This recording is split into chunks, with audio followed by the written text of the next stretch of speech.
Hello बच्चों, let's read this question. The question says, an equilateral triangle of side length L is formed from a piece of wire of uniform resistance. The current I is fed as shown in the figure.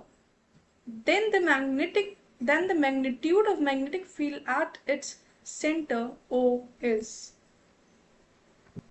So, key concept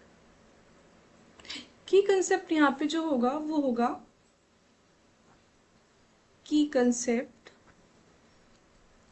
जो यहाँ पे होगा वो होगा magnetic field.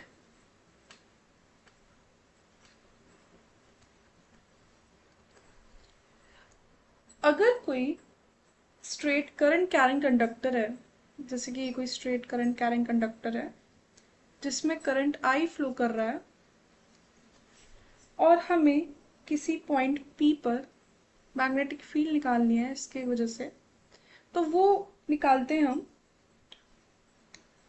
ये हमारा हो गया परपेंडिकुलर डिस्टेंस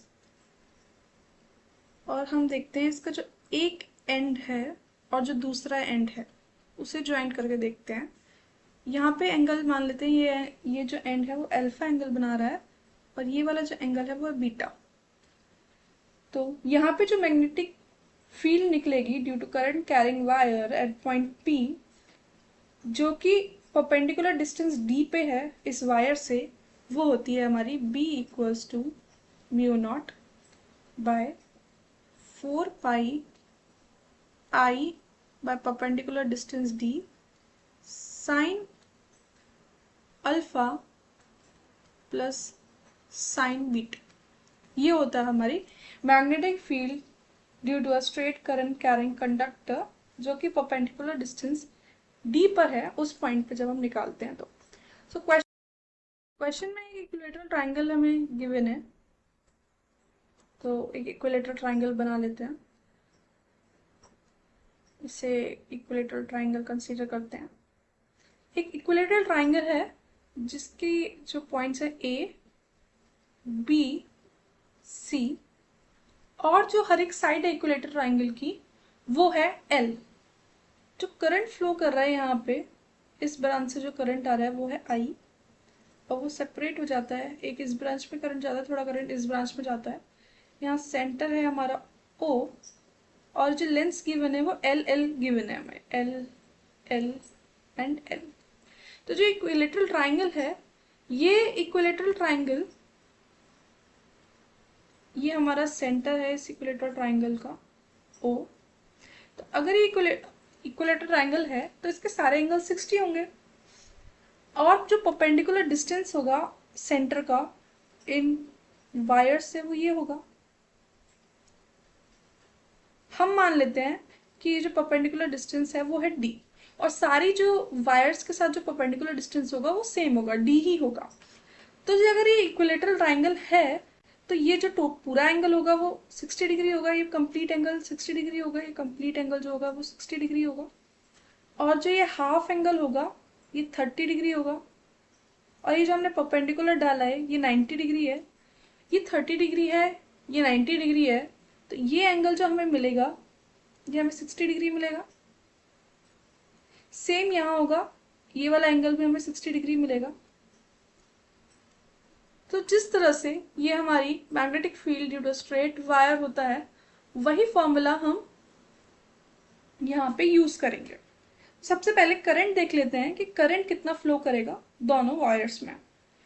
तो हम ए बी और B C same current flow कर रहा है, ए से बी तक और बी से सी तक, और जो करंट फ्लो कर रहा है ए टू सी वो अलग करंट है।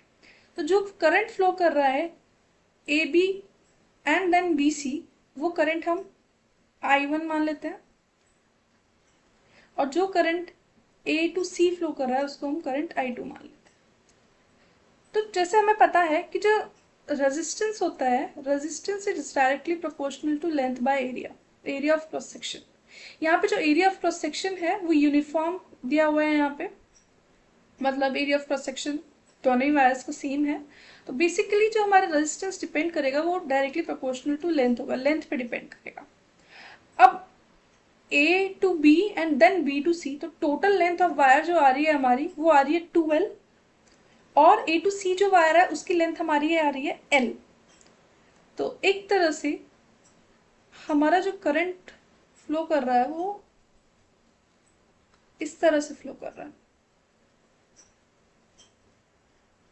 यहां से करंट आ रहा है I, और यहाँ पे रेजिस्टेंस एक है हमारे पास 2R, और एक रेजिस्टेंस है हमारे पास R, और यहाँ से करंट। तो यहाँ के लिए I1 करंट है और यहाँ के लिए हमारा I2 करंट, और यहाँ पे भी करंट I हमें फाइनल मिल रहा है। सो अब हम देखते हैं कि जो हमारा रेजिस्टेंस 2R है वहां से कितना करंट फ्लो करेगा और रेजिस्टर R में से कितना करंट फ्लो करेगा। ये भी होता है कि जो करंट होता है वो इनवर्सली प्रोपोर्शनल टू रेजिस्टेंस होता है। अब यहाँ पे हम जो करंट डिवाइडर रूल है उसके अकॉर्डिंग प्रोसीड करते हैं। तो उस अकॉर्डिंग अगर हम प्रोसीड करें, दोबारा ड्रॉ कर लेते हैं।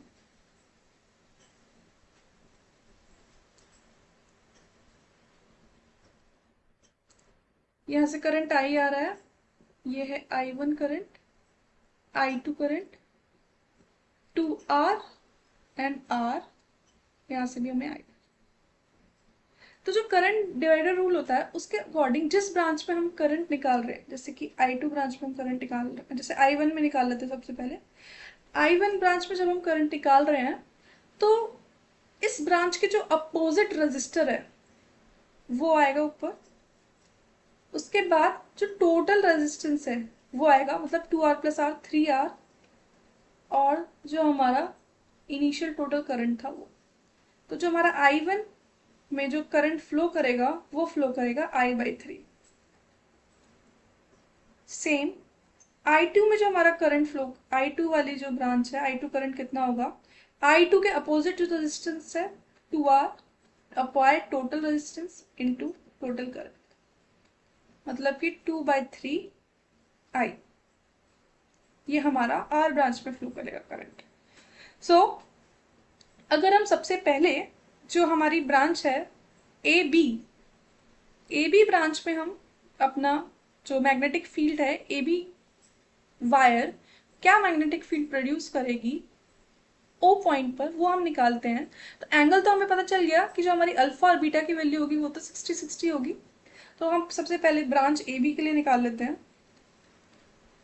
AB ब्रांच के लिए जो हमारी मैग्नेटिक फील्ड होगी वो होगी B, magnetic field equals to μ0I/4πd sine alpha plus sine beta, ये फॉर्मूला हम यूज करेंगे। सो हम वैल्यूज पुट करते हैं। μ0/4πd हमने परपेंडिकुलर डिस्टेंस d अज्यूम किया है, और जो करंट फ्लो करेगी इसमें वो होगी I/3। तो हमने लिख दिया I/3 sine alpha, alpha value is 60 degree, beta की भी वैल्यू 60 डिग्री है। इसको फर्दर सॉल्व करते हैं। B equals to μ0I/4πd 2 times into √3/2 कर लेते हैं। यहाँ से जो हमारी वैल्यू आएगी वो आएगी μ0I/4√3/d, यहाँ पे I/3 आएगा। तो ये हमारी वैल्यू आ गई B की फॉर AB। ये तो मैग्नीट्यूड होगा। अब हम डायरेक्शन देखते हैं कि हमारे जो AB का जो मैग्नीट्यूड हमने निकाला है इसकी डायरेक्शन क्या होगी इस मैग्नेटिक फील्ड।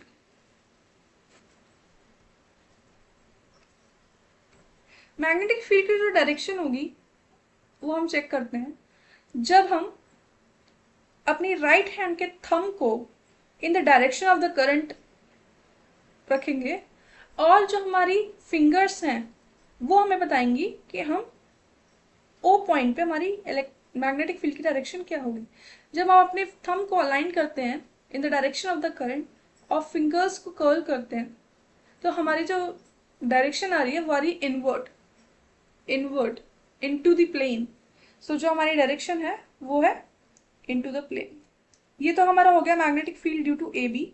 अगर हम magnetic field due to B C निकालते हैं, अगर हम magnetic field due to B C निकालेंगे तो यहाँ पे परपेंडिकुलर डिस्टेंस सेम है, करंट फ्लोइंग सेम है, एंगल भी हमारे 60 डिग्री अल्फा आएगा और बीटा भी 60 डिग्री आएगा, तो हमारा जो मैग्नीट्यूड होगा वो बिल्कुल सेम होगा।